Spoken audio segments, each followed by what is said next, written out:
This one is for Megan. Our readers of our Norwegian magazine voted you as the prettiest woman on the planet. How has the first movie changed your life? Well, things like that. I mean, I think this. See, the Ferrari was a good idea, wasn't it? The movie was so successful and it was such a global success that clearly it exposed me to people who had never seen me before. And I mean, that's why things like that have happened. The movie made over $700 million, so a lot of people then knew my image and knew my name. And other actresses who are more successful actresses don't ever get the chance to be a part of a film like this, where they are sort of, where their image is taken around the world the way that mine was in this movie.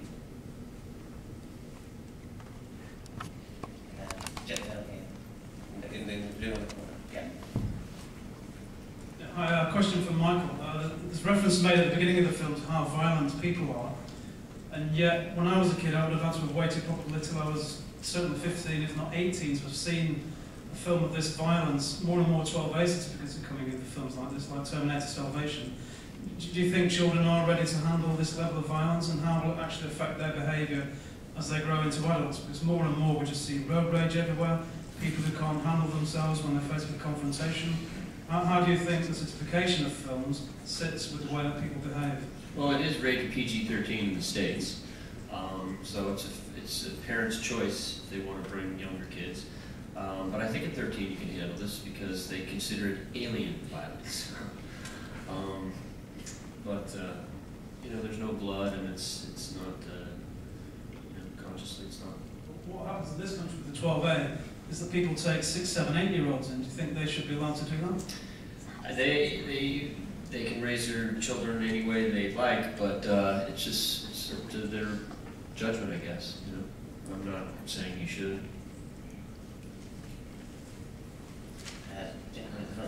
Michael, leading on from a few earlier questions, this is a film that has fantastic CGI, but we are getting to the point in cinema where we can do almost anything on screen. We have this, we have James Cameron's Avatar coming at the end of the year.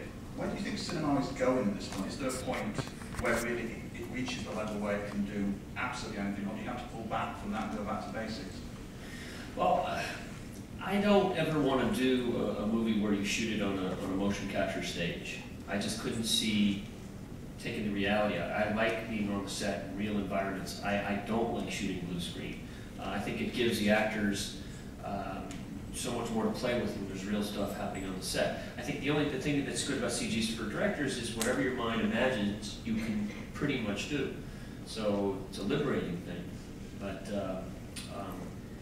I don't like when it's too CG, you know what I'm saying? I like a lot of reality in the film. Hi, James from the Movie Show. This is a question for John. I wanted to know how different Revenge of the Fallen would have been if it was written by Barton Fink. Well, I think a lot of it would have been in a room. I'm sure Michael would have made a lot out of that room. I'm accepting your question as being facetious. So. It isn't facetious. Yes, yeah. Yes, it would be in a room. Okay, thank you. The gentleman at the back of the yes, with this red Bergen T-shirt. This is to Michael. In terms of spectacle and action, you did not waste a minute of this movie. We're just wondering how much you spent on explosions alone, and if there are any places left on the Earth you'd really like to blow up. Anything left from there? Anything left on Earth, like landmarks that you'd still like to blow up. Terrible. What a reputation. You know, my mom never let me actually have a firecracker, okay? What was the question again? Well, in terms of how much did you spend on explosions, and what would you like to blow up, say, like Sydney Harbour or something like that? I don't know. I think on physical effects, but that includes mechanical and whatnot. It's maybe $4 or $5 million on physical, but that includes a lot of stuff. You know, it's rigging. So I don't know how we can quantify the explosions. I don't. Just leave it no one was hurt in the process. Oh, that's good then. Don't do it at home. Paris, you did Paris and Yeah, you know, well, I do feel bad. Dr. Ross did put his arm around me when I introduced him to the shine, and he said, "Young boy, don't hurt my pyramids."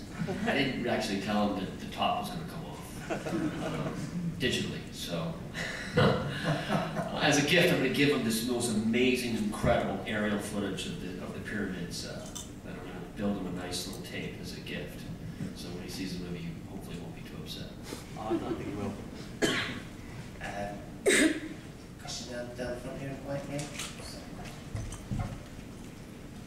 For Shira and Megan, there's the hilariously ironic line in the film that says, "The internet is pure truth," which is obviously a joke. But do you read all the stuff that's out there about you guys? Is there anything that you've read or heard that's either outraged you or made you laugh? That's not true, basically. I alluded to the fact that my mother's very attractive in an interview at one point, and I read online of me and her having sex. I thought that was pretty hysterical. I laughed at her on Mother's Day about it. You? I don't research any of my own press because it makes me, I have really bad anxiety about it, so I have to pretend that none of it's real. So I haven't heard. I can ask you a question following on from earlier, when it was mentioned about you being stunningly attractive and everything. You looked a bit like, oh, not that again. Is it kind of limiting to be put in that bracket? No, it's not that it's limiting. I just get really embarrassed. I mean, is everybody, have you ever been given a compliment and you just can't take it because you maybe don't agree with it, or you just are uncomfortable taking it? It's like that non-stop all day, every day, and I'm just really embarrassed by it. I don't know how to react to something like that. I mean, if I told you you were the sexiest man I've ever seen in my life.